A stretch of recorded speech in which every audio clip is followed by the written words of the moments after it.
திமுக சார்பாக மாநிலங்களவை வேட்பாளராக திருச்சி சிவா தற்போது மீண்டும் வேட்புமனுவை தாக்கல் செய்து வருகிறார். அது தொடர்பான அண்மை தகவலை பார்த்து வருகிறோம். இந்த முறை ஒட்டுமொத்தமாக திமுக சார்பாக 4 மாநிலங்களவை உறுப்பினர் அனுப்ப முடியும். அதிமுக சார்பாக 2 மாநிலங்களவை உறுப்பினர்களை அனுப்ப முடியும்.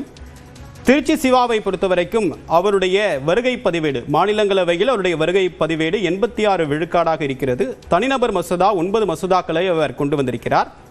ஒட்டுமொத்தமாக அவர் 575 விவாதங்களில் பங்கேற்றிருக்கிறார். தேசிய சராசரி என்று பார்த்தால் 281. தமிழ்நாட்டை சேர்ந்த எம்பிக்கள் மட்டும் சராசரியாக 400க்கும் அதிகமாக விவாதங்களில் பங்கேற்றிருக்கின்றனர். அந்த வகையில் திருச்சி சிவாவுடைய விவாத பங்கேற்பு என்பது 575ஆக இருக்கிறது. 869 கேள்விகளை முன்வைத்திருக்கிறார். 9 தனிநபர் மசோதா, 86 விழுக்காடு வருகை பதிவேடு என்று அவருடைய ராஜ்யசபாவுடைய பெர்ஃபார்மன்ஸ் ரிப்போர்ட்டில் குறிப்பிட்டிருக்காங்க. ஸோ மீண்டும் அவரை தேர்வு செய்வதற்கு இது ஒரு மிக முக்கியமான காரணமாக பார்க்க முடியும். இணைகிறார் நம்முடைய சிறப்பு செய்தியாளர் அபினேஷ். விவரம் என்ன? கோகுல், விவரம் என்ன? திமுகவுடைய வேட்பாளர் கான்ஸ்டன்ட் ரவீந்திரன் தற்பொழுது தன்னுடைய வேட்புமனுவை தாக்கல் செய்திருக்கார். ஏற்கனவே திருச்சி சிவா வேட்புமனுவை தாக்கல் செய்த நிலையில 2வது வேட்பாளராக அறிவிக்கப்பட்ட கான்ஸ்டன்ட் ரவீந்திரன் தற்பொழுது தன்னுடைய வேட்புமனுவை தாக்கல் செய்திருக்கார். முதலமைச்சர் முன்னிலையில தேர்தல் அதிகாரியிடம் தன்னுடைய வேட்புமனுவை தாக்கல் செய்திருக்கார். கூட்டணி கட்சி இந்திய கம்யூனிஸ்ட் கட்சியுடைய மாநில செயலாளர் வீரபாண்டி மற்றும் மதிமுகவுடைய முதன்மை செயலர் துரை வைகோ, துணை சபாநாயகர் பிச்சாண்டி உள்ளிட்டோர் அவரோடு உடனிருந்து தற்பொழுது வேட்புமனுவை தாக்கல் செய்திருக்கிறார்கள். கான்ஸ்டன்ட் ரவீந்திரனுக்கு இந்த முறை திமுக முதல் முறையாக வாய்ப்பளித்திருக்கிறது. பேராசிரியராக இருக்கக்கூடிய கான்ஸ்டன்ட் ரவீந்திரன் பல்வேறு திமுகவுடைய விவாத நிகழ்ச்சிகள் உள்ளிட்ட நிகழ்ச்சிகள் எல்லாம் கலந்து கொண்டு திமுகவுடைய முக்கியமான ஒரு செய்தி தொடர்பாளராக இருக்கிறார்.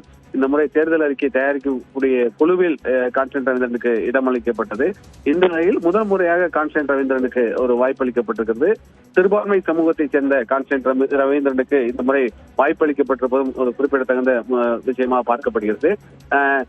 தேமுதிகவிலிருந்து திமுகவிற்கு வந்தவர் கான்ஸ்டன்ட் ரவீந்திரன் பேராசிரியராக பணியாற்றினார். பல்வேறு கட்டுரைகளை எழுதி வருகிறார்.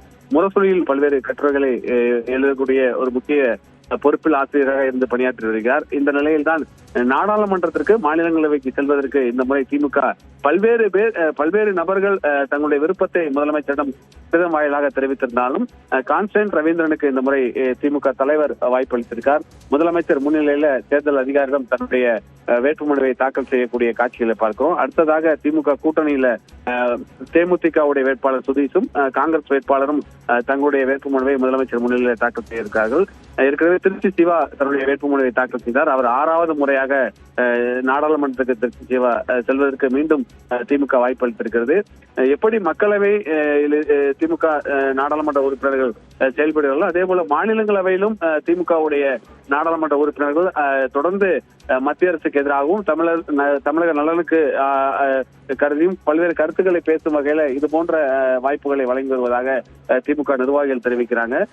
ஏறக்குறைய 30-40 பேர் முதலமைச்சரிடம் வாய்ப்புகள் கேட்டதெல்லாம் தகவல் சொல்லப்பட்ட நிலையில முதலமைச்சர் திருச்சி சிவாக்கு மீண்டும் ஒரு முறை வாய்ப்பும் கான்ஸ்டன்ட் ரவீந்திரனுக்கு முதல் முறையாக வாய்ப்பும் அளித்திருப்பது குறிப்பிடத்தக்கது. கூட்டணி கட்சி தலைவர்களோடு இணைந்து தற்பொழுது தன்னுடைய வேட்புமனுவை கான்ஸ்டன்ட் ரவீந்திரன் தாக்கல் செய்திருக்கிறார். கான்ஸ்டன்டைன் ரவீந்திரன் எனும் நான் மாநிலங்களவையில் உள்ள இடம் ஒன்றை நிரப்புவதற்காக வேட்பாளராக நியமிக்கப்பட்டுள்ளதால் சட்ட விதிகளுக்கு இணங்க நிறுவப்பட்டுள்ள இந்திய அரசமைப்பின்பால் உண்மையான நம்பிக்கையும் கட்டுப்பாடும் கொண்டிருப்பேன் என்றும் இந்திய நாட்டின் முழுமுதல் ஆட்சியையும் ஒருமைப்பாட்டையும் நிலைநிறுத்துவேன் என்றும் உளமாற உறுதி கூறுகிறேன். அபினேஷ், அடுத்ததாக தேமுதிக தரப்பிலிருந்து எப்ப வர இருக்காங்க கோகுல்? தேமுதிகவிற்கு இந்த முறை திமுக கூட்டணியில் முதல் முறையாக வாய்ப்பளிக்கப்பட்டிருக்கிறது. சட்டமன்ற தேர்தலில் திமுக கூட்டணியில் இணைந்திருக்கக்கூடிய தேமுதிகவிற்கு ஒப்பந்த அடிப்படையில மாநிலங்களவை ஒரு இடம் ஒதுக்கப்படுவதாக முதலமைச்சரும் தேமுதிகவுடைய பொருளாளர் சுதீஷும் ஏற்கனவே ஒப்பந்தத்தில் கையெழுத்திட்டார்கள். அந்த அடிப்படையில தேமுதிகவுடைய வேட்பாளராக சுதீஷ் அறிவிக்கப்பட்டிருக்கார். இன்னும் சற்று நேரத்தில் அவரும் முதலமைச்சர் முன்னிலையில தன்னுடைய வேட்புமனுவை தாக்கல் செய்ய இருக்கிறார். முதல் முறையாக இதன் வாயிலாக தேமுதிக நாடாளுமன்றத்துக்கு செல்ல இருப்பது குறிப்பிடத்தக்கது. ஏற்கனவே 2011 சட்டமன்றத்தில் எதிர்க்கட்சி தலைவராக விஜயகாந்த் பணியாற்றினார். 2006ஆம் ஆண்டு தனித்து போட்டியிட்ட தேமுதிக சட்டமன்றத்துக்கு முதல் முறையாக விஜயகாந்த் சென்றிருந்த நிலையில தற்பொழுது திமுக கூட்டணியின் மூலமாக தேமுதிக நாடாளுமன்றத்துக்கு செல்ல இருக்கிறது. சட்டமன்ற தேர்தலில் கூட்டணி உறுதி செய்வதற்கு இந்த மாநிலங்களவை தேர்தல் தமிழக அரசியல் களத்தில் ஒரு முக்கியத்துவம் வாய்ந்ததாக பார்க்கப்பட்டது. காங்கிரசுக்கும் ஒரு இடத்தை திமுக விட்டுக் கொடுத்திருக்கிறது. அதே போல தேமுதிகவிற்கும் ஒரு இடத்தை வழங்கி அந்த கூட்டணியில தேமுதிகவை திமுக இணைத்திருக்கிறது. மாநிலங்களவை தேர்தல் என்பது சட்டமன்ற கூட்டணியை இறுதி செய்வதற்கு ஒரு முக்கியமான தேர்தலாக இந்த மாநிலங்களவை தேர்தல் அமைந்திருக்கிறது. அதே போல அதிமுக கூட்டணியில பாமகவிற்கு ஒரு இடத்தை வழங்கி அவர்களையும் கூட்டணியில் இணைத்திருக்கிறார்கள். இது போன்ற ஒரு அரசியல் முக்கியத்துவம் வாய்ந்ததாக மாநிலங்களவை தேர்தல் இந்த முறை மாறி இருக்கிறது. தேமுதிகவுடைய வேட்பாளராக LK சுதீஷ் இன்னும் சற்று நேரத்தில் முதலமைச்சர் முன்னிலையில கூட்டணி கட்சியுடைய நிர்வாகிகளோடு சேர்ந்து தன்னுடைய வேட்புமனுவை தாக்கல் செய்ய இருக்கிறார். அப்படி கோகுல், இப்ப காங்கிரஸ் கட்சி தரப்புல புதுமுகத்துக்கு வாய்ப்பு கொடுத்திருக்காங்க. வழக்கமா அவங்க மற்ற மாநிலங்களிலிருந்து கூட நல்ல சீனியர் கேண்டிடேட் அவங்க கொண்டு வந்திருக்க முடியும். ஏன் தமிழ்நாட்டை சேர்ந்த பூர்வீகமாக கொண்ட ஒருவருக்கு மீண்டும் ஒரு புதுமுகத்துக்கு வாய்ப்பு தராங்க? அதனுடைய பின்னணி என்ன? திமுக ஏதாவது வேண்டுகோள் வச்சாங்களா தேர்ந்தவர்களுக்கு வாய்ப்பு வாய்ப்பு தரணும் அப்படின்னு சொல்லிட்டு? நிச்சயமாக இந்த முறை தொடர் பேச்சுவார்த்தைக்கு பின்னர் மாநிலங்களவை தேர்தலில் ஒரு இடத்தை காங்கிரஸ் கட்சிக்கு வழங்குவது என்ற ஒரு ஒப்பந்தமானது நேற்றைய தினம் கையெழுத்தானது. கிறிஸ்டோபர் தற்பொழுது சில வேட்பாளராக காங்கிரஸ் கட்சியில் அறிவிக்கப்பட்டிருக்கார். திருச்சியை பூர்வீகமாக கொண்டவர். பல்வேறு யூகங்கள்லாம் பேசப்பட்டது.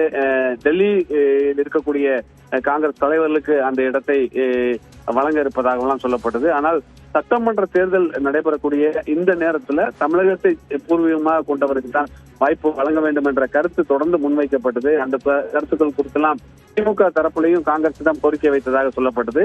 இந்த நிலையில்தான் தமிழகத்து இந்த மாநிலங்களவை தேர்தலில் அகில இந்திய காங்கிரஸ் கமிட்டியுடைய தேசிய செயலாளராக இருக்கக்கூடிய கிறிஸ்டோபர் திலக்கை வேட்பாளராக காங்கிரஸ் கட்சியும் அறிவித்திருக்கிறது.